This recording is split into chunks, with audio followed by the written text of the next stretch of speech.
A man insisted on driving a little girl home after accidentally knocking her off her scooter, only to find out that she had no place to go. Before we continue, please take some time to subscribe to Dailydose, like and share this video with your friends. It might brighten their day and inspire them to do good. Also keep watching because an important lesson awaits at the end of the video.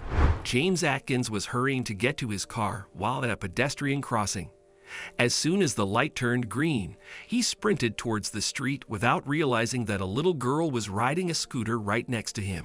While running, his bag hit the little girl's back, and she went flying off the scooter onto the street.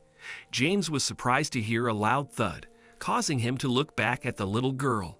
He instantly felt bad and rushed to her side. "Oh goodness, I am so sorry." He quickly apologized. "Are you all right?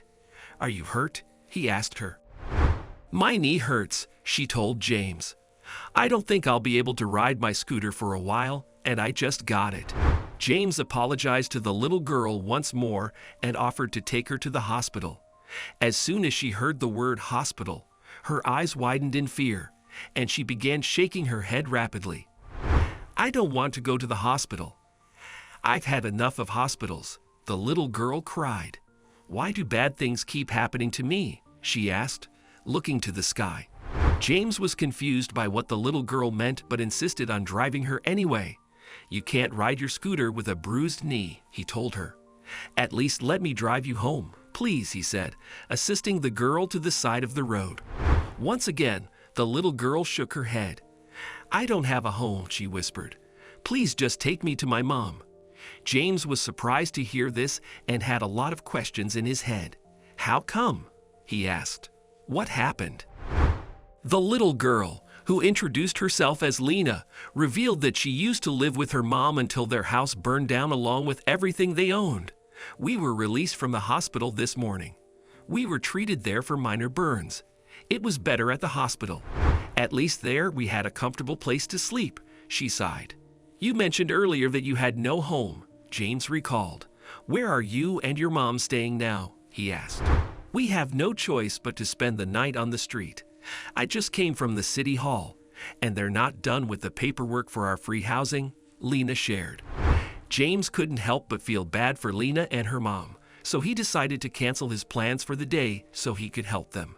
He drove Lena to her mom, who was sitting on a bench in the nearby neighborhood park. "Hi," James said as soon as they saw Lena's mom. "My name is James. I am so sorry, but I accidentally bumped into Lena, and she bruised her knee. She refused to go to the hospital, so I brought her here instead." Upon hearing this, a look of worry appeared on Lena's mom's face. "Are you all right, Lena?" she asked her daughter. Lena nodded her head. "This kind man didn't mean it. He offered to drive me to you because I couldn't ride my scooter," she said. As soon as she heard that her daughter was okay, the woman started warming up to James. "Thank you for taking her here, James," she said. "My name is Mia." James shared that Lena had told him about what happened to their family. "I don't think I'll be able to sleep tonight, knowing that both of you are sleeping on the street," he admitted. "I have a spare bedroom at home. If you'd like, you can spend the night there. It's much safer and a lot more comfortable there," James told them. It was a no-brainer for Mia to say yes. After all, she was thinking of Lena more than herself and wanted her daughter to be safe. "Thank you, James," she smiled. "Thank you for your kindness." With that, James took Mia and Lena with him. Before heading home, they passed by a superstore where James asked them to pick out some new clothes they could use and some food he could cook for them. When they got home, he served them a delicious dinner and gave them the opportunity to wash up and rest in a clean and safe place. The following day, James drove them to the city hall, where their housing request was approved. Lena and Mia were given an apartment, which they slowly worked on. James promised to help them get back on their feet, so he would often visit to help them build furniture and set up their simple appliances. Lena and Mia felt close to James and quickly realized they enjoyed his company. Eventually, James and Mia began to date. They got to know one another and took care of Lena together. After a couple of years, James asked for Mia's hand in marriage.